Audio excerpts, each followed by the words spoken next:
Voici une gare connectée. À vue d'œil, pas de nouveauté, mais derrière ces murs circulent des milliers de données collectées en temps réel grâce à des centaines de capteurs et sondes déployés dans l'ensemble de la gare. C'est le fruit du projet Smart Station, développé par les équipes de Gares & Connexions. D'ici à 2023, 579 gares du réseau seront équipées. L'idée, c'est d'avoir un retour sur les états des armoires électriques, des portes automatiques, des consommations, d'avoir un visu en fait sur l'ensemble de la gare. Autre nouveauté, le remplacement du tour de gare par le parcours client dans l'ensemble du réseau. Une approche qui a transformé le métier des agents en gare. Moi, j'aime bien me mettre dans la peau d'une maman avec une poussette. Est-ce que les escalators fonctionnaient si je viens du métro? Oui, ils fonctionnaient. Tout est important pour que le client puisse se retrouver, prendre son train facilement. On veut lui faciliter la vie. Donc on se met dans la peau d'un client. À l'île Flandre, nous avons suivi la première phase de test avec les agents qui ont vu naître la gare de demain.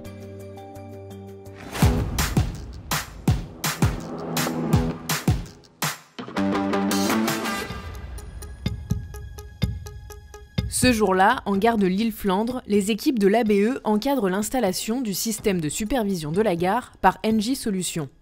C'est le volet technologique du projet Smart Station. De multiples capteurs et sondes sont installés sur les équipements en gare. Là, actuellement, il y a l'entreprise externe qui est là, qui est en train d'installer un capteur sur la porte, qui va être centralisé sans fil sur une armoire générale qui sera au niveau du centre opérationnel à l'étage. Et ça va envoyer une information en fait quand il y aura un problème sur la porte, soit d'alimentation électrique, donc absence de tension. Grâce à cette technologie, les clients gagnent en confort et les agents en rapidité d'intervention en cas de panne. Pour que cette supervision fonctionne, toutes les données remontent en temps réel vers un automate principal. Bonjour Rudy. Bonjour. C'est des données qui remontent tous les 10 à 15 minutes, c'est beaucoup de données, toutes les informations de porte automatique, les départs, les sondes de température, du filaire comme du sans fil. Il y a moins de recherche, c'est beaucoup plus facile pour nous. Les données collectées par l'automate sont ensuite retranscrites dans une application de supervision qui sera utilisée en unité gare. Là, on visualise la porte automatique d'accès quai et puis les 3 défauts en fait, qui seront remontés. Le défaut de fonctionnement, le défaut d'alimentation et le défaut du boîtier brise-glace. Dans la région Hauts-de-France-Normandie, c'est Xavier Novak qui pilote ce projet. Je vais te montrer la sonde de température au niveau du poste 2. Avec Mathieu Ferraro, superviseur des travaux de l'agence Bâtiment Énergie, il travaille depuis plusieurs mois à l'installation des objets connectés. Donc ils nous ont installé la sonde de température, elle est là. Donc ce qui est bien, c'est qu'on est loin de la climatisation. Donc vraiment, on va capter une température qui est vraiment la plus défavorable. Donc on va s'enfiler, on renvoiera l'information sur l'automate principal. À terme, les capteurs posés sur les compteurs énergétiques permettront également la maîtrise de la consommation énergétique des gares. L'île Flandre fait partie des 39 gares à vigilance blackout sur l'ensemble du réseau. Autrement dit, les gares dans lesquelles une panne électrique aurait un impact considérable sur la circulation ferroviaire.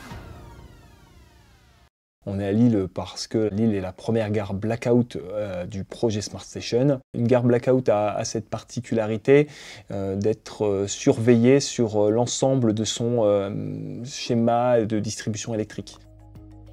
Pour connecter l'intégralité du bâtiment, il a fallu organiser 4 semaines de travaux.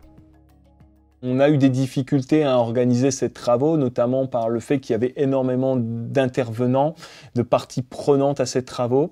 On avait des travaux complexes, de tirage de câbles, des passages compliqués dans des endroits techniques qui passaient sous des cellules commerciales, sur le toit de la gare, dans des postes haute tension.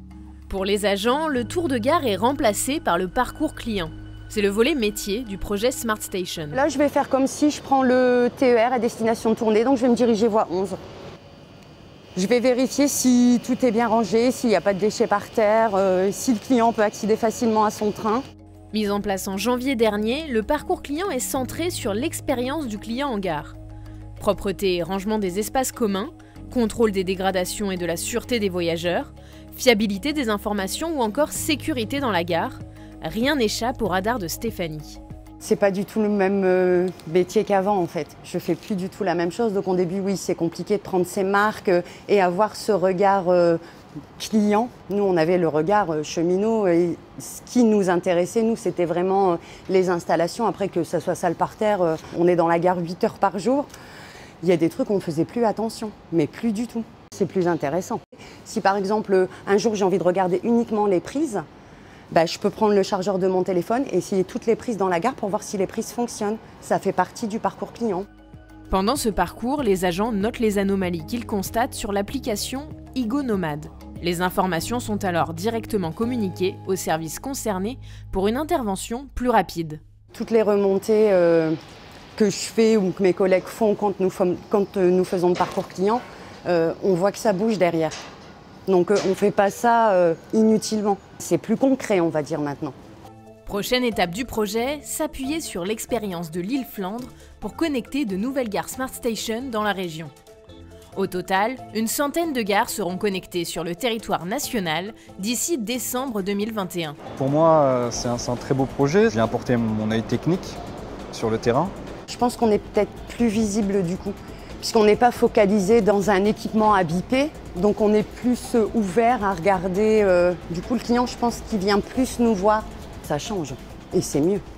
C'est une fierté de dire qu'on a fait quelque chose qui doit permettre d'avoir des gares qui soient plus pratiques, plus modernes, plus efficaces et qu'on puisse donner envie de gare à nos clients.